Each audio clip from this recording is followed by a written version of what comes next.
Hey, it's a great day here at the Vinyl Village Garage. Blue skies, birds are singing, and I think we need to make another bird sing. I've got about 20 hours invested in twisting, bending, taking body panels off and on, get anything lined up that a little burnt. I want to do something fun.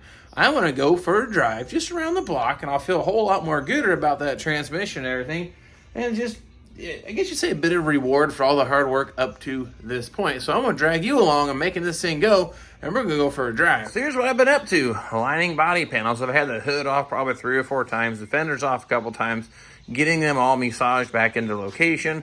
Got the doors dialed in super close. You guys saw that lower valence, how it was all twisted up. Didn't quite line up right. Got it dialed in.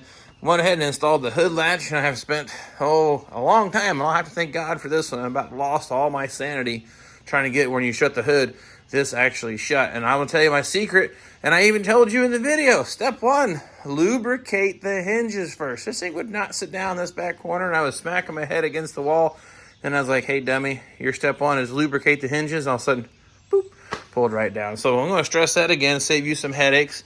But because of that discouragement and getting myself all worked up, we're going to go for a drive. I need some reward for all the work. I want to make sure this transmission is good. I want to make sure where we're at so far is working great. Got the left-right selector installed. Brakes have been bled out, gravity bled. Normally I'll bleed them out by wedging a pry bar between the seat and the pedal. Well, I don't have a seat. So the pedals are going to be a little soft. We're not going to go on the interstate, clearly because I don't have seat belts. But I want to go for a drive. I want to hear maybe 1, 2, 3 shift. We got blue skies and sunshine. And I don't see why not. I've checked the lug nuts. I know the engine runs. You guys have seen that. I'm going to have to rig up a system because the ignition switch isn't hooked up, but I need to turn the key to unlock the steering wheel and the floor shifter because I got those things combined, hooked up and working. So I'll have to rig up some way to disconnect the ignition from inside in case something goes sideways. So probably some jumper wires, and I'll be able to turn the car off. And we're going to need, let's take a poke around here under the hood. Let's see if this hood release works now. Okay, now under here, we're going to need a seat belt or something of sort to hold that battery, and we're just kind of resting on the frame. Other than that, I think we'll be okay to go around the block here. So let me get some jumper wires, and we'll wire up my plug like we did before and get this thing going, and then we'll tie that battery down. We'll go for a cruise. All right, we found a seat belt for the battery. Look at this here ratchet strap. That thing is going nowhere now. That's actually probably safer than me driving the car.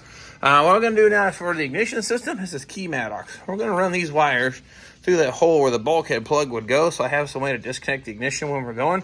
So I can get these fed through, but I may go ahead and start this thing up, get it warmed up a little bit before I go for a drive because this is carbureted and it has a choke on it. I don't want the fast idle cam kicked on while the brakes are kind of mushy. So I'll get this thing wired up, fired up, and see what we can do with that. Okay. Now, I've already made sure the car was in park because I could see that going sideways. Because at this point, hot wiring it, you're going to bypass the park neutral switch. Well, you know, safety first, of course. We need to hook up these two together. Oh, I heard the ignition rattle. I'll hit the throttle here, set the choke. All right, and then see what happens.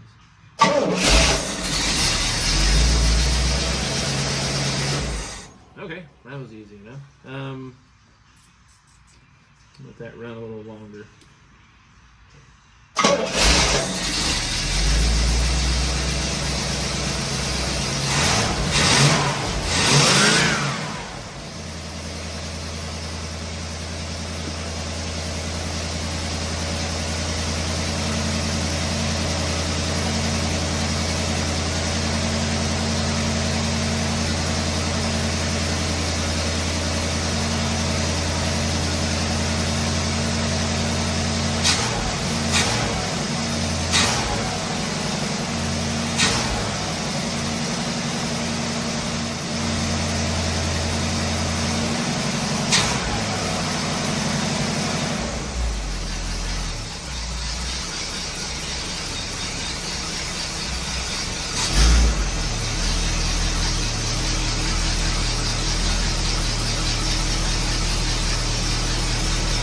That's going to be all right. Now, if you want to know what that exhaust system sounds like, it doesn't sound too bad for a factory style exhaust. It has a nice little tone to it. Kind of like it, actually. So, give that a couple more minutes to get warm, and we're going to go for a ride.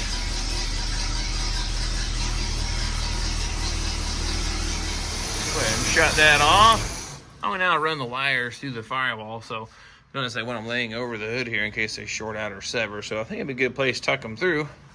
And we'll get it wired back up and fired back up. The official ignition wires fish through the bulkhead hole there. Now when I touch these two together, this is going to turn the ignition on and off. So if I need to abort or something goes wrong, just unplug these and it should shut the engine off. So I'll hook these up, bump the starter, and see what happens. Those are hooked up, and I probably have to put the phone down to be able to do this. All right, we got it started. Going to shut the hood. Let's back this thing out.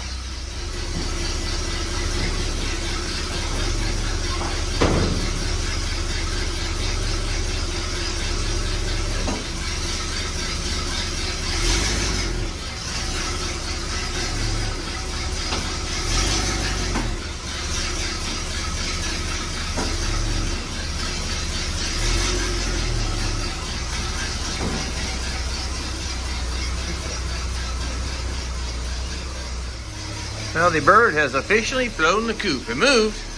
Brakes are a little squeaky. Control arms are kind of wonky. Look at that alignment. I think it's way the heck out. But let's go for a drive anyway. Brakes are actually better than I thought they would be. A little soft, but they work. Perfect seat right here. No blasting sand.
Hey, look at that. We made it back officially in the car, not in my shoes. That's a great thing, right?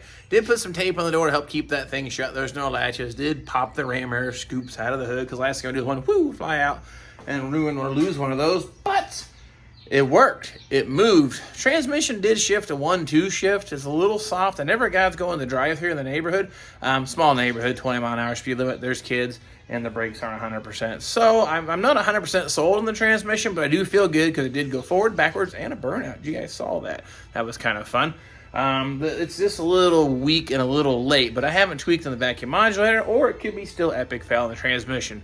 Need to get the brakes completely bled out, put some taillights in this thing, and a seat, so I have something to push against on that brake pedal, and then maybe we'll go for a drive. But I think it's going to be okay. I'm really hoping for the best here, but I don't know, it's been kind of fun, but I really needed this little milestone. I wanted to share it with you to show you that, hey, this car was on its side not that long ago and complete, 100% in pieces, and that actually looks respectable. Really close to doing some paint work on it, but we got some body work in there to do. That's what we're going to get into in the next few videos. I'm going to strip this EDP off. What do you do next? What kind of body filler? We kind of covered that a little bit, but You know, there's still a lot of things in layers to get this thing to be durable and long lasting, or best that I can do. This car will not be perfect. I'm not telling you this car is perfect. I'm just telling you it's the best that I can do, and I'm going to share with you. That way you can try to bring your car to a higher level or better level, because like I like all these body panels lining up super nice. So yes, I have a lot of time doing that and getting where the hood shuts like this. It's not popped up in the corner. I can open and shut it. That takes time, but it really makes a difference in the end, in my opinion. Like I said, now you see this car in person someday, you're going to probably find some flaws and blemishes, but don't forget, I'm building it in a 2-car garage, so it's not going to be perfect. And we're working on a shoestring budget for the most part. Yes, it's a lot of new parts, but you're going to have $25,000 in parts in this car when it's all done. I know that sounds like a lot, but it's essentially a brand new car. I mean, you can't even buy a car for half of that, or twice that now. So, but nonetheless, thank you for following on the Project Mockingbird. I needed this. I hope you guys had some fun. It did mess up my hair from all the wind, but it was definitely 100% worth it. But I will definitely grab the camera. We'll start doing some of that body work, and appreciate you watching, following, liking, subscribing, sharing with your friends, and I hope to see you guys then.